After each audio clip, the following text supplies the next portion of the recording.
E aí, subversivos e subversivas, aqui nesse nosso canal, lembrando, antes de começar o nosso vídeo, que você se inscreva em nosso canal e clique no sininho para receber as notificações. E compartilhe com os amigos, hein, para subverter.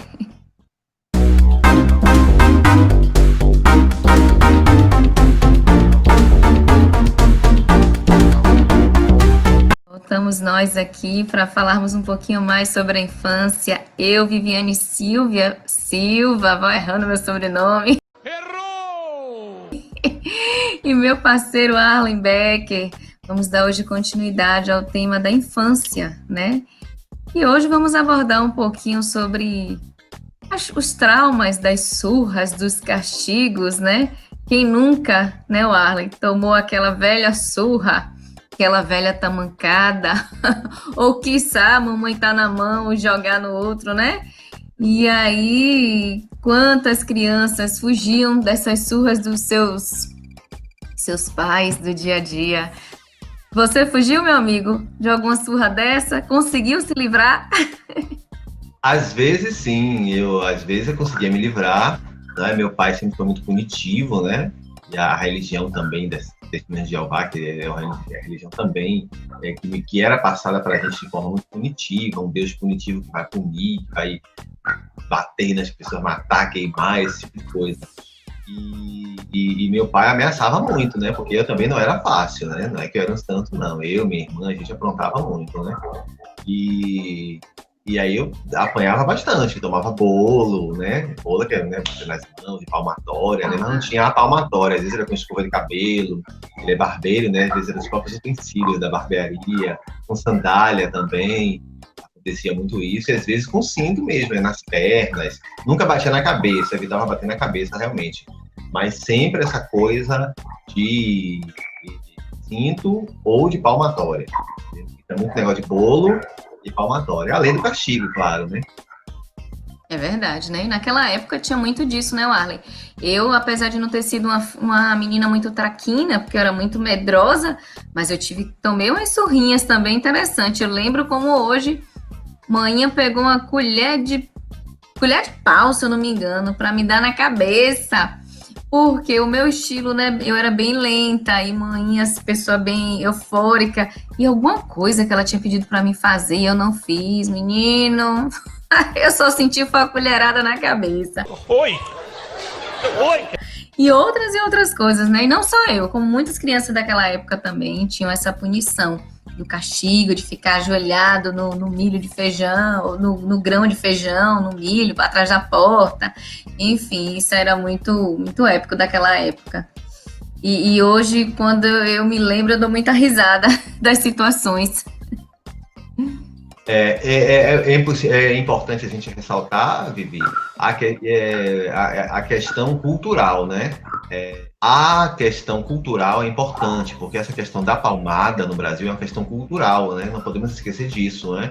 O povo brasileiro, a tendência é sempre essa de punitivismo, de querer bater nas crianças, nos filhos, ao invés de educar pelo exemplo, prefere educar com a pancada, não é? Antes era com o olhar, né? Bastava o pai e a mãe olhar para o filho, que já era assim. Comigo também rolava isso, né? Mas essa questão cultural é terrível. E eu acho que a cultura ela é dinâmica, ela não é estática, né? Ela é móvel. Então, com o passar do tempo, é necessário mudar a mentalidade, né? Não só pela lei, porque a lei serve para educar. Não tem como controlar todo mundo pela lei, né? Mas a lei, ela educa, não é? Ela tem um sentido educativo, de que é melhor você dar o exemplo, não é? Do que você partir para a pancadaria e deixar resquícios no futuro psicológicos, né? Dos adolescentes na vida adulta, né? Há casos, inclusive, de suicídio, há casos de depressão por conta de torturas físicas, né? Castigos físicos e também psicológicos, né?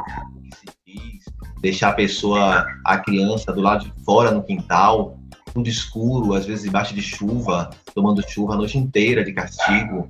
Isso é uma forma de tortura terrível, né, Vivi? Verdade. Existe um ditado popular chamado pé de galinha não mata pinto, né? Eu acho que aqui na Bahia é bem falado isso, né? E antes de ser mãe, eu questionava muito essa esses castigos, essas palmadas, essas surras, porque eu levei muito, né? E aí falam, mas pai e mãe que não bate não educa. Bom, temos os pós e os contras, né? Hoje eu, depois que me tornei mãe, vejo que, de fato, a surra como castigo, a agressão física, ela não faz muito sentido, né? É mais fácil você colocar a criança, limitá-la de certas coisas, né, de certos desejos, do que você tá batendo, porque você acaba gerando um indivíduo até mesmo com um perfil agressivo, porque a gente dá tudo do que recebe, né? Então, quando você recebe muita agressividade, obviamente vai ser uma pessoa agressiva. E naquela época a gente não tinha muito desses estudos, né, Allen? Não tinha muito desse conhecimento, os nossos pais não tinham. E aí, quando as leis vêm para poder amparar, né, nas escolas, né, os estatutos, para fortalecer essa questão, porque foram muitos casos que a gente ouviu, né, de agressões físicas a ponto de aleijar, de queimar a mão. Eu mesmo, na minha vizinhança, tive algumas situações, né, de pais que queimaram de filhos. Hoje eles contam assim, que bom, que se minha mãe tivesse feito aquilo, poderia ter sido pior. Mas também tem casos de que crianças se tornam adultos inconsequentes, né, porque foi o reflexo que teve dessa infância. E aí a gente para analisar e fazer essa reflexão, né? Será que vale a pena mesmo essa palmada? Ou vale a pena uma leve palmada? O que é que você me diz? Eu acho que vale a pena o exemplo. Não adianta você forçar o seu filho a ser vegano, a ser vegetariano e você comendo carne na mesa. Sentar-se à mesa e comer carne. Dizer a ele, a carne faz mal, é melhor você não comer carne, e você comendo carne. Você dizer não beba, o álcool é pernicioso, é prejudicial, e você beber. Você está em casa bebendo, você é beberrão, não é beberrão, alcoólatra. E isso não adianta. Aí não adianta você punir com a pancada. Eu acho muito mais viável o castigo. Um castigo assim, é você privar um dia inteiro, 2 do tablet, do smartphone, do celular, entende? Ler um livro ao invés do celular é melhor. Tinha aquela viagem prometida, infelizmente a gente não vai viajar porque você descumpriu um acordo que foi feito. Talvez seja melhor, entende?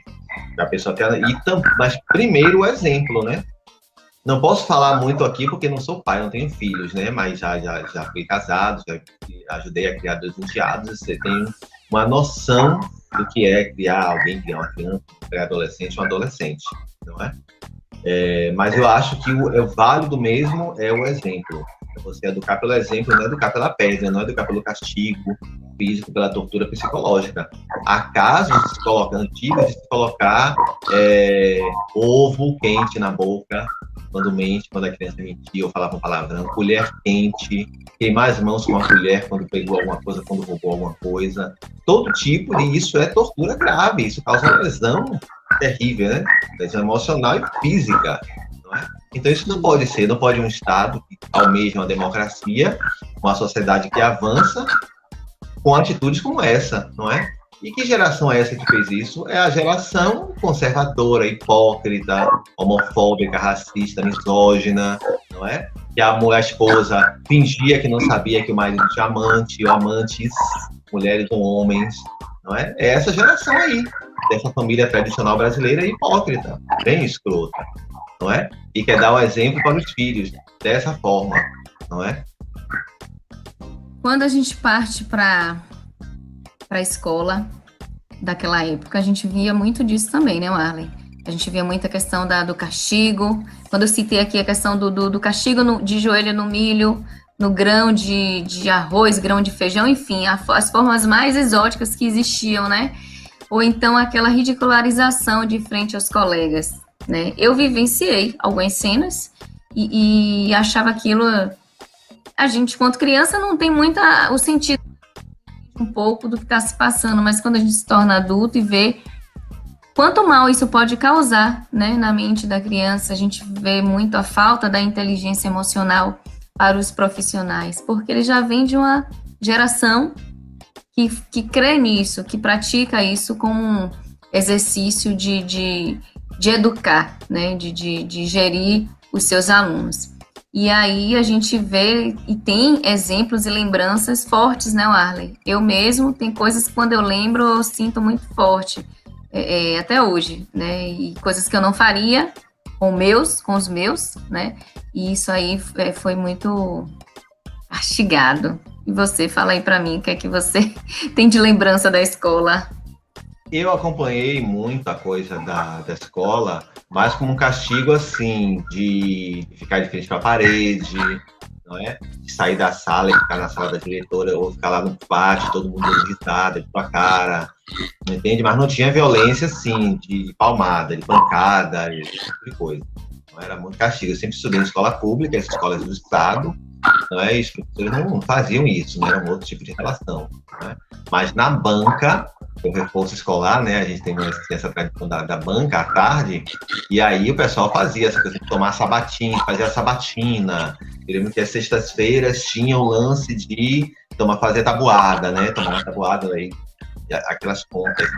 E quem errasse, tomava bolo. Aí tomava bolo com a régua. Então a professora tinha uma régua enorme, ela adorava, jovem, ela adorava torturar a gente dessa forma. E eu sempre fui péssimo em matemática, péssimo, por abaixo da linha da burrice. Não, você é burro, cara, que loucura. Como você é burro. E aí eu sempre apanhava. Toda sexta-feira, quando eu tinha a sabatina, eu esquecia, eu tinha déficit de atenção, esse tipo de coisa. Assim, eu estudava, mas esquecia. E aí sempre rolava de apanhar, né? Mas na escola não tinha. Agora tinha a tortura psicológica, de levar para a sala da diretora, de ameaçar, né? Sempre rolar ameaça, né? Eu entendo que é uma relação complicada. Entendo que é uma relação difícil, né? Essa relação de educar, há uma coisa equivocada, uma teoria muito equivocada que eu acho, que é que a escola é o segundo lar. Isso é uma mentira, é uma farsa muito grande. A professora não é a segunda mãe e a escola não é o segundo lar. Isso é mentira, isso é lavar as mãos, é jogar para o profissional da educação a sua responsabilidade, aquilo que você não faz em casa, que é educar seu filho e sua filha, e se educar também, então você joga na escola, você joga no professor e na professora, que é uma injustiça com o profissional da educação, eu acho, a meu ver, entendeu? Porque a mãe ou o pai já é mal educado e não educa o seu filho, e chega o filho uma peste na escola, e muitas vezes ameaça contar para o pai, não é? E essa coisa da professorinha, né? A professora Helena, da novela Carrossel, entendeu? A segunda mãe. Isso é uma mentira. É mentira! Isso é uma das faces da sociedade, né? Lembrando também, estava pensando agora, a questão da nossa tradição escravocrata. O Brasil tem a tradição escravocrata de mais de 350 anos de escravidão, não é? Então essa tradição de bater no outro, de humilhar, vem daí, não é? São pouco mais de 100 anos de libertação, não é? E mais de 350 de escravidão. Então a nossa tradição, na maioria da nossa história, é de escravizar o outro, é de bater, é de dar bolo, é de dar palmatória atrás da porta, pendurada aqui e ali, não é? É de pegar a espada de Ogum da Bahia e bater nas pessoas, não é? E isso é um crime, não é? Isso é um crime. Outra coisa que eu estava lembrando também, a questão do quadro negro. De você errar ou você fazer alguma coisa e você ser obrigado a escrever 1000 vezes no quadro negro, a lição. Isso também é uma espécie de tortura. Isso também é terrível, porque você tem que ir lá no quadro, é bullying também, né? Todo mundo dando risada de você e você fica ali, né? Sou burro, não entendo nada de matemática. Não sei. Eu não entendo escrever 100 vezes no quadro, não é? Verdade. Enquanto a turma inteira dá risada. Não sei se você viu isso, se você presenciou alguma coisa desse tipo. Sim, várias vezes. Quer ver uma situação que foge um pouco da escola, mas também era algo muito nítido. E aconteceu situações de você, tipo, a criança por algum problema sempre fazia xixi na cama. E aí o pai ou mãe colocava a trouxa na cabeça e uma plaquinha, só a raia mijona, né?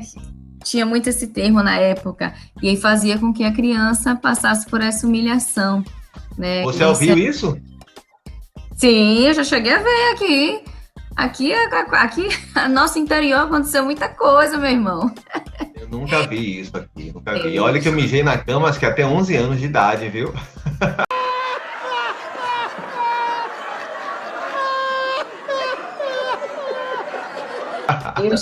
Eu cheguei a ver essas cenas e, assim, coisas muito fortes, né?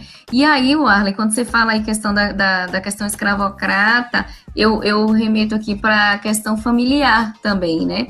Que a cultura, né, das mulheres de ser submissa aos homens e viver naquela questão de, que a gente sabe que era muito isso naquela época, né? Ou bem mais atrás, de viver na base da agressão, de ter que fazer, sim, o que o homem queria.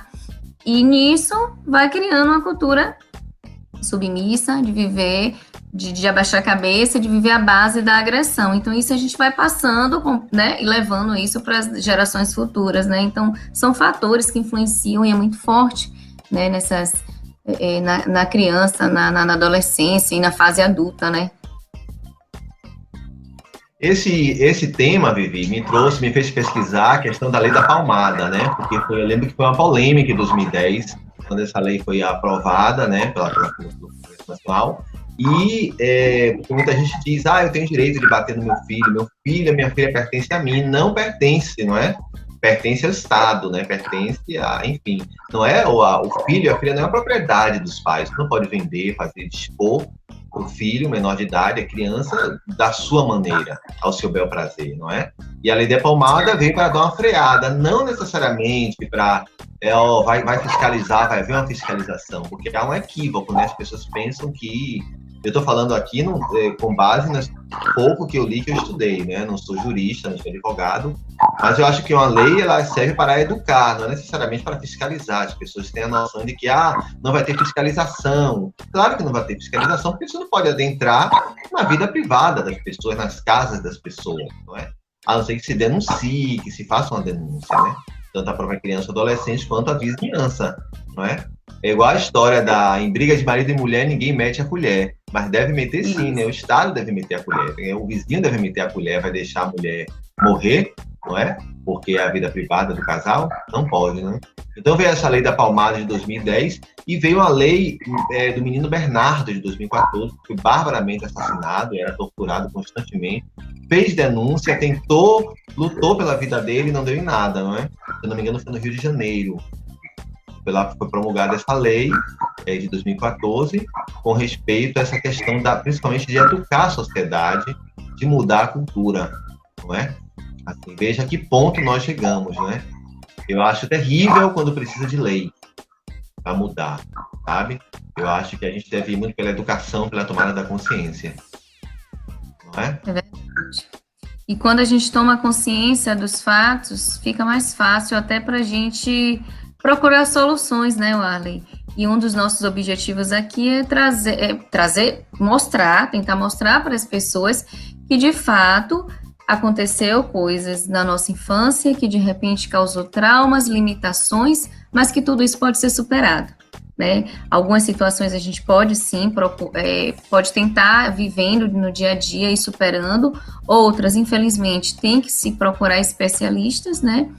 Psicólogos, terapeutas, atividades onde vão lhe proporcionar um bem-estar maior e onde você possa fugir dessas sensações do passado que lhe travam, né, que de repente você não consegue evoluir enquanto pessoa, enquanto profissional, porque em algum momento ali está guardado no seu inconsciente uma lembrança, né, que não lhe faz bem. E a importância do conhecimento, do autoconhecimento é fundamental nessas circunstâncias, que a gente se ajuda e acaba ajudando o outro. Correto, meu amigo? Correto. No meu caso, eu superei, fui subversivo no sentido de superar essas agruras da infância, também com terapia. Não me marcou muito a questão de apanhar, até porque eu sabia porque eu estava apanhando, não é? E não era esse tipo de tortura também muito grave.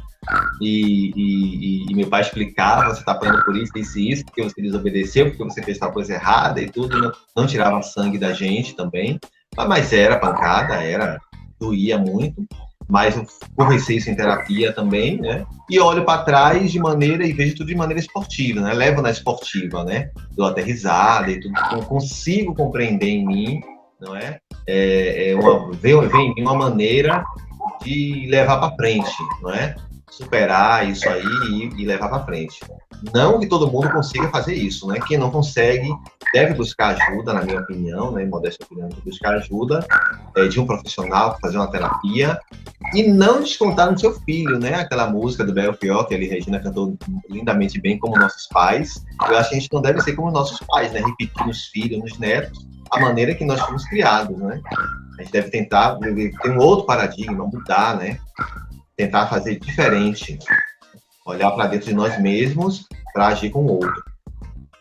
E assim, quando você fala isso aí, eu me lembro muito sobre os exercícios de inteligência emocional, quando a gente tenta neutralizar essas lembranças negativas e entender que o que os nossos pais nos deram foi o que eles receberam dos seus ancestrais, e foi uma passagem de geração, mas que chega um momento que a gente tem que honrar e agradecer e seguir de uma forma diferente, se permitir a nova mudança, se permitir a ser mais, não que você vá abaixar a cabeça e apanhar, né? Mas que você vá amenizar essa situação, você vai aprender a ter a sua inteligência emocional baseada nas ações e saber controlar e gerir as situações, né? Isso é muito importante para que a gente possa viver num mundo melhor, de harmonia, de paz, de respeito, de empatia ao próximo.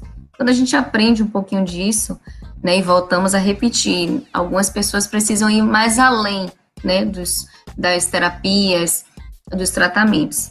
Mas também a gente pode começar de uma forma gradativa, né, começar devagarzinho, subir na escada da excelência e cuidando do nosso emocional e fazendo ações para que a gente possa ser um ser humano melhor e trazer melhoras para a nossa sociedade, nosso mundo, né? Não eximindo o uso da lei, não deixando de usar a lei para denunciar, né? É preciso denunciar, a gente vai colocar também na descrição do vídeo, nos canais de denúncia, de maus tratos de crianças e adolescentes, né? De abuso, de exploração. A gente não pode ouvir que o vizinho está pedindo socorro, pedindo ajuda, e a gente não denunciar a polícia, porque tortura é proibido, é algo abjeto, abominável, e precisa ser denunciado, que é um crime, não é? Torturar uma criança que é menor de idade, que é indefesa, você precisa denunciar, você não pode se calar porque é o seu vizinho, porque é pai, porque está dando exemplo, porque cada um educa o seu filho do seu jeito. Não é assim que a banda toca, não é verdade?